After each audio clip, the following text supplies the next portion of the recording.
Welcome back guys to another Baki video. Today we're talking about the Ali Jr. arc in the anime adaptation of Baki. It went from episode 9 to 12 in the season 4 of Baki that recently came out on Netflix. So I'm going to be going over reviewing that and all that good stuff. If you're new here and enjoy Baki content, make sure to subscribe and join my Discord to talk more about its greatness. Now I hope you enjoy. So as a whole, the Ali Jr. arc in the Baki franchise is notorious for being one of the most hated arcs in the whole series, and I'm not going to go over how much I dislike it or the problems with the arc, because I did that more in my Baki manga review of the Ali Jr. arc. So today I'm just going to be going over how faithful it is to the adaptation, how well the anime did in presenting the manga's material. Also make sure after this video to check out my Rotai Tournament anime review, which is pretty much part 1 of this season's review. So as a whole, as I mentioned from the last review, the animation was solid throughout. Still not a high point like it was during the Kaki vs Yujiro fight. That was the high point of the whole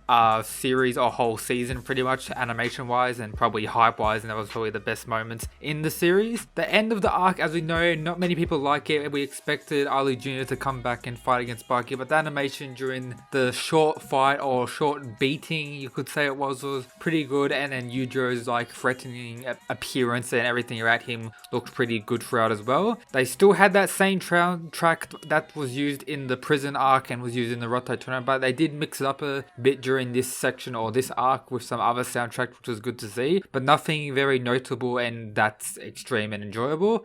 The ending and opening was still the same throughout, still average, not that good, skip them, won't question that. But as a whole, the adaptation was pretty much, they copied everything from the manga. I couldn't really think of any like panels or any major points they went past in the manga from the adaptation, so that was good to see. The prior fights to the final beatdown, I would say, were pretty average. I was kind of disappointed for the first Doppo Orochi fight, because that fight during the manga had some like really cool art with like the idea of going from like wooden swords to real swords fighting each other, and the symbolism behind which was in the manga was pretty good. It was tried to be presented in the anime form, but this didn't look as cool and intense as it did in the manga, so that's one issue there.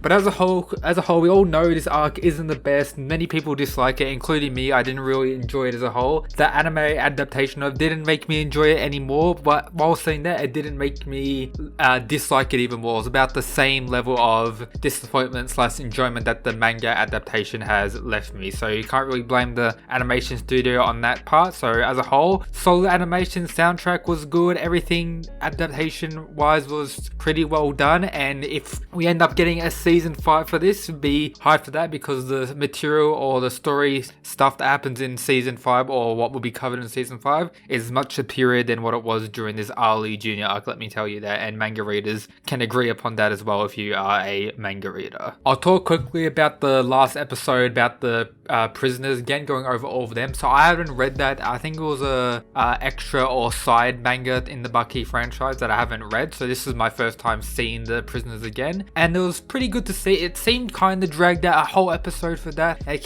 seemed like the same thing with the pretty much main policeman dude going from place to place to see what the convicts are up to, but it was good to see them, how they're all like low-key or they're all training in their own way, such as the Russian guy that's using his gripping strength to train by grabbing onto the wall while he sleeps, the old man guy who's like swimming in like liquid within his own body or like materializing it when he's actually not moving and getting buff, the Sea King guy, whatever his name was, doing like a super deep squat while he's like drawing or painting gumballs or whatever it was. He's gained like 20 kilos. That was interesting to see, and that was probably a really enjoyable episode to see. And then the guy who deafened himself to pretty much enhance his sense with his skin or the sense of touch to the extreme levels, which was even more insane. So that was good to see. I hope we get to see more of the prisoners later.